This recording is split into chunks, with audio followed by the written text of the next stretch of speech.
YouTuber fun bucket Bhargav 20 ఏళ్ల jail శిక్ష. Visakha court తీర్పు. బాలికపై లైంగిక దాడిలో విశాఖ ప్రత్యేక న్యాయస్థానం సంచలన తీర్పు వెలువరించింది. ఫన్ బకెట్ భార్గవ్కు 20 ఏళ్ల జైలు శిక్ష విధించింది. విశాఖపట్నం ప్రత్యేక పోక్సో కోర్టు సంచలనాత్మక తీర్పు వెలువరించింది. 14 ఏళ్ల బాలికపై లైంగిక దాడి చేసినట్లు వచ్చిన ఆరోపణలు నిజమని తేలడంతో యూట్యూబర్ ఫన్ బకెట్ భార్గవ్ 20 ఏళ్ల జైలు శిక్ష విధించింది. కేసు వివరాల ప్రకారం నిందితుడు బాధిత బాలికతో టిక్టాక్ వీడియోలు చేస్తూ ఆమెను బెదిరించి పదేపదే లైంగిక వేధింపులకు పాల్పడినట్లు ఆరోపణలు వచ్చాయి. ఈ అమానుష చర్య కారణంగా బాలిక గర్భం దాల్చిం బాధితురాలి ఫిర్యాదు మేరకు పెందుర్తి పోలీస్ స్టేషన్లో కేసు కూడా నమోదైంది. విశాఖ నగర మహిళా police station ACP doctor G. Prem Kajal ఆధ్వర్యంలో పూర్తి స్థాయిలో దర్యాప్తు నిర్వహించారు.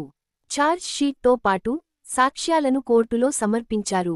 కేసు పూర్వాపరాలు, సాక్ష్యాలను పరిశీలించిన విశాఖపట్నం ప్రత్యేక పోక్సో న్యాయస్థానం నిందితుడికి 20 సంవత్సరాల జైలు శిక్షను విధించడంతో పాటు బాధిత బాలికకు నష్టపరిహారంగా 4 లక్షల రూపాయలు చెల్లించాలంటూ ఆదేశించింది.